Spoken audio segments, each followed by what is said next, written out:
नमस्कार दोस्तों, स्वागत करता हूं मैं आप सभी का एक बार फिर से आपके अपने इस यूट्यूब चैनल पर।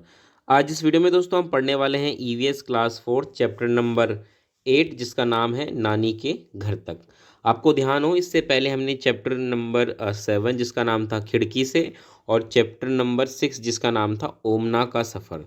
ये दोनों ही चैप्टर इस चैप्टर से जुड़े हैं। मतलब चैप्टर नंबर 6 में जो हमने ओमना का सफ़र पढ़ा था, जहाँ पे वो लड़की गुजरात से केरल की यात्रा करती है, बच्ची छोटी सी बच्ची है अपने परिवार के साथ।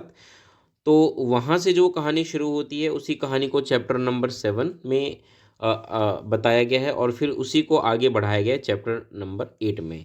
ठीक है, बस नाम चैप्टर के अलग है, नानी के घर तक, लेकिन चीज़ वही है। और इन तीनों ही पार्ट में कुछ नई नई बातें हमें सीखने को मिलेंगी। इस पार्ट में भी हम कुछ बातें समझेंगे। मुख्य रूप से यहाँ पे हम ये देखेंगे कि जो बच्ची है ओमना, अब ये ट्रेन के लंबे सफ़र के बाद जो है वो कोट्टायम पहुँच गया। कोट्टायम जो है ये केरल में ही एक शहर है। अब देखिए तारीख भी बदल गई, 18 मई हो गई है। जब हमने 6 चैप्टर पढ़ा था उसमें जब बच्ची अपने सफ़र के लिए अहमदाबाद से निकली थी उस वक्त 16 मई थी। फिर हमने देखा 17 मई, जो 7वां पार्ट हमने पढ़ा था खिड़की से, उसमें 17 मई की तारीख थी, जिसमें कि वो पूरे सफ़र में जिसमें गोवा और पता नहीं क्या क्या राज्यों में वो घूमती है, वो सब हमने पढ़ा था। अब 18 मई है जब ये कोटायम पहुंच गए हैं और अब ये अपने घर की तरफ रवाना होंगे, जो कि ये नानी के घर जाएंगे।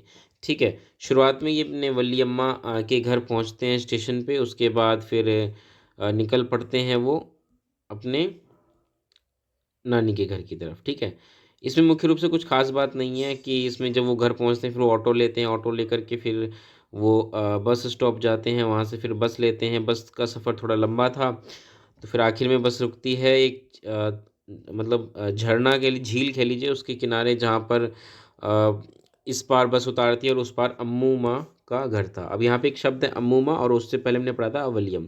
तो देखिए दोनों शब्दों का अर्थ मलयालम भाषा का शब्द है। वलियम का मतलब होता है माँ की बड़ी बहन, वहीं अम्मू माँ का घर मतलब होता है माँ की माँ, यानी कि नानी। ठीक है, तो ये दोनों शब्द हमने पढ़े थे 7वें चैप्टर में भी, यहाँ पे हमने बात की थी।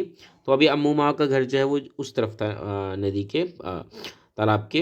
तो अब क्या है कि फिर अब ये सोचे कि भाई कैसे जाएंगे, तो इतने में फेरी आ गई। फेरी देखिएगा, ये है फेरी।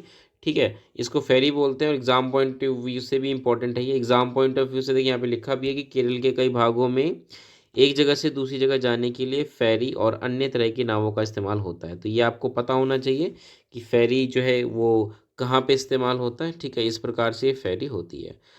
उसके बाद इसमें आगे बस बता रखा है कि भाई यात्रा समाप्त हो जाती है, अपने पहुंच जाती है अम्मू माँ के घर।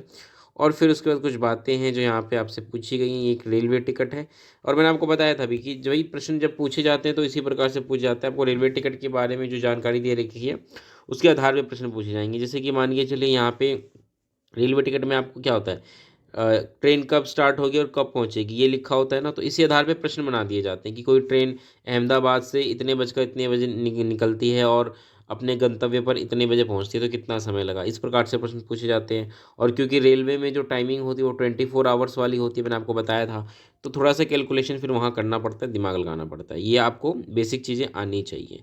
ठीक है, अब जैसे देखिए समय दिखा रखा है ना, आप समय देखिए, समय सारणी किस किस स्टेशन पे कितने कितने बजे पहुंची है, कितने देर रुकी है, कौन से प्लेटफॉर्म नंबर पे पहुंची है, कितने किलोमीटर की दूरी तय किया। ये एक चार्ट है इस ट्रेन का।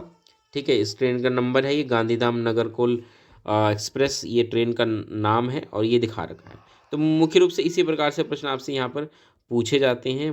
कौन कौन से स्टेशन बीच में पड़ेंगे, कौन कौन से शहर होंगे, ये सब आपको पता होना चाहिए। ठीक है, तो ले देकर इस चैप्टर में इतना ही है जो महत्वपूर्ण था, और इसके अलावा कुछ भी नहीं है।